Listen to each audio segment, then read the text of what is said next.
I was so excited when I first found out I was pregnant, and I remember rushing over to my parents' house to tell them. It's something I've always wanted to do, is to be a grandmother, and I couldn't have been happier.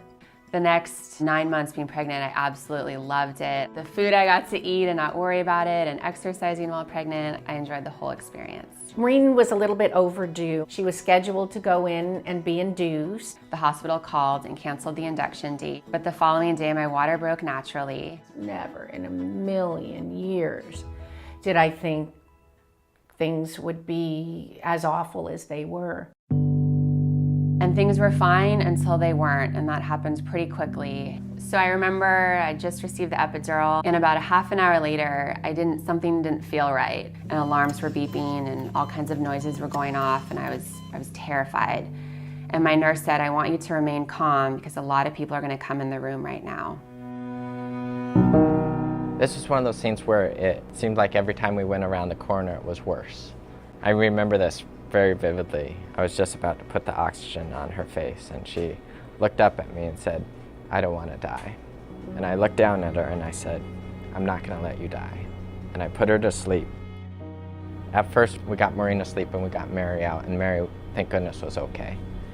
And just towards the end of the surgery, I noticed that her blood pressure wasn't as stable. She had amniotic fluid embolism, which caused disseminated intervascular coagulation. In other words, she hemorrhaged. So I figure we replaced all her blood entirely, around 10 times. I mean, they could not get the blood in fast enough. She would bleed out her blood volume in about 5 minutes if we weren't there. Well, I started donating blood probably around 1975. It's kind of odd when I give the donation, they call, they make the appointment, I go in, I get my platelets, a glass of orange juice, and then I leave. It's sort of intangible. I don't really think about where my donation is going to go. I never found out how much blood she got, but I think it was about 35 units. Fresh frozen plasma, cryoprecipitate, and red blood cells. The next thing I remember was waking up in the ICU. I never imagined that I would be a blood recipient, especially to so much blood. I think the word needs to get out that more people need to be doing this because, as I said, it's a benefit to the community and you're probably saving someone's life. When I stayed with Maureen in ICU, because Tom stayed with Mary, thinking, how did this happen? And I started thinking about the blood donors. And I think of these people who go out and donate blood. They don't know who it's going to.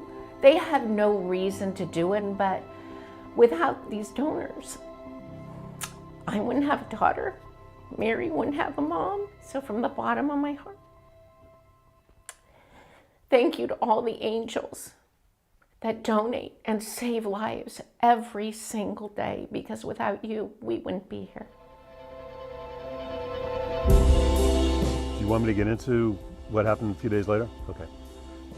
So as I said, it was a standard donation. I didn't think too much about it. Again, I was hoping that I was going to be helping somebody. Little did I know that about 5 days later, my daughter Maureen she was pregnant and she was in the hospital in labor. She began to bleed, and ultimately they were able to stop the bleeding. But little did I know that when I gave that donation 10th, 5 days later, my platelets could have gone to my daughter Maureen.